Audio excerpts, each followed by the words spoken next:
What if the most important story from Hurricane Helene wasn't the flooding?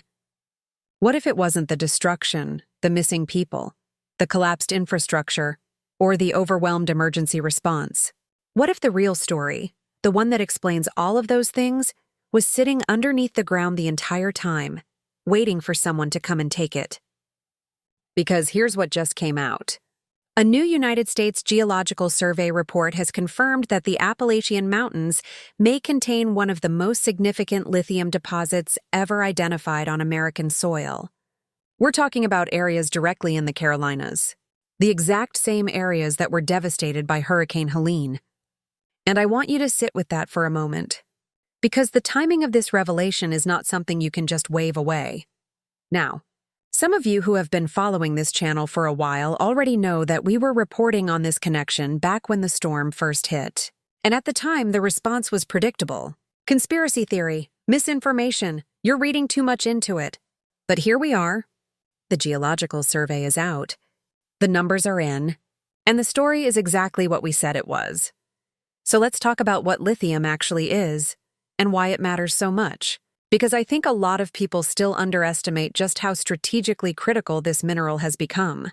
Lithium is not just the thing inside your phone battery. It's not just what powers your laptop. Lithium is the foundation of the entire so-called green economy. Electric vehicles run on lithium. Energy storage systems run on lithium. And increasingly, the data infrastructure that powers artificial intelligence, the AI race that is defining geopolitical competition right now, runs on lithium. Whoever controls the lithium supply controls the future economy. It is that simple and that serious. And the numbers coming out of this USGS report are staggering. We are talking about approximately 2.3 million metric tons of lithium sitting underneath the Appalachian region. That is enough to replace roughly 328 years' worth of lithium imports at current consumption levels. Now, not all of it is immediately recoverable.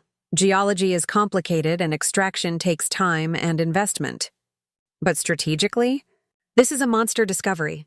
This is the kind of find that reshapes national security calculations, that changes the balance of power in critical mineral supply chains. And that makes a piece of American land extraordinarily valuable to an extraordinary number of very powerful people. And here's the thing that Ann Vandersteel, who has spent more time on the ground in Western North Carolina than virtually any other journalist covering this story, pointed out. This isn't actually new. The geology has been known for a long time. North Carolina was a major lithium producer decades ago. Kings Mountain was already an active site. The government has been tracking this and funding it since at least 2017, based on documents that have been pulled and analyzed. The Inflation Reduction Act created financial incentives around it. The Defense Production Act secured the supply chain around it. The Department of Defense has had billions of dollars flowing into this space long before Hurricane Helene ever made landfall. So when the storm hit and wiped out those mountain communities, the question that every single resident Anne spoke to was already asking. Every single one. She said not one exception was, is this about what's in these hills? And that question deserves to be taken seriously, not dismissed. Not mocked, taken seriously, because let's look at what happened in the aftermath of the storm. FEMA came in and redesigned what counts as a flood zone. Suddenly, land that families had owned for generations, land that had never previously been classified as a flood zone, was reclassified. And once your land is in a flood zone, getting permits to rebuild becomes extremely difficult or outright impossible. People were offered what Vandersteel describes as pre-storm pricing for their land, lowball offers made in the immediate chaos of the disaster. If they didn't take it, they were essentially told tough luck. No permits, no rebuild, no path forward. And then there was the bridge issue.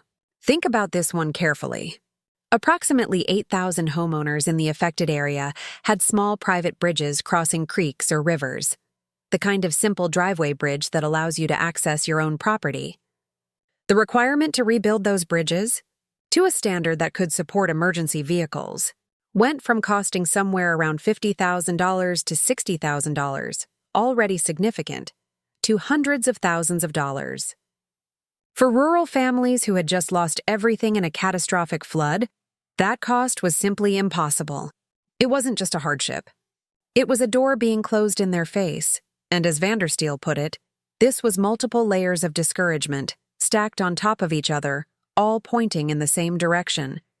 Get out, don't rebuild. Surrender your land and move on. And critically, this pattern was concentrated almost entirely in the rural areas. In downtown Asheville, these kinds of obstacles didn't exist. In Charlotte, they didn't exist.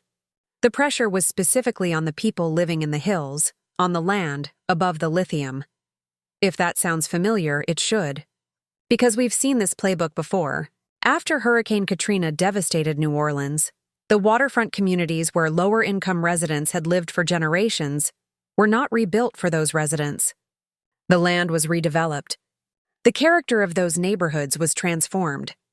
The people who had lived there for decades were gone, and in their place came revitalized commercial property, tourism infrastructure, and yes, casinos. The disaster became a land transfer, and the people who lost the most got the least in return. Now let's talk about something that I know is going to be the most controversial part of this conversation, because this is where a lot of people are going to push back. And I want to address that head-on, the question of whether Hurricane Helene's path and intensity were natural, or whether they were influenced or manipulated. I know how that sounds. I know what reaction that triggers in a lot of people. But I also know that the science here is not as clean and settled as the people who want to shut down this conversation would have you believe. Dane Wigington, who has spent years researching atmospheric manipulation and geoengineering, highlighted something specific about what happened over the Carolinas during Helene. He pointed to the NEXRAD radar network, the nationwide system of weather radar installations, and documented what appear to be frequency transmissions emanating from those installations during the storm. His analysis suggests that these frequency transmissions can have a directional effect on storm movement, specifically that air masses tend to be repelled away from areas with active transmissions and migrate toward areas where no transmissions are present. In other words, the storm goes where there's no resistance, and the transmissions create or remove that resistance.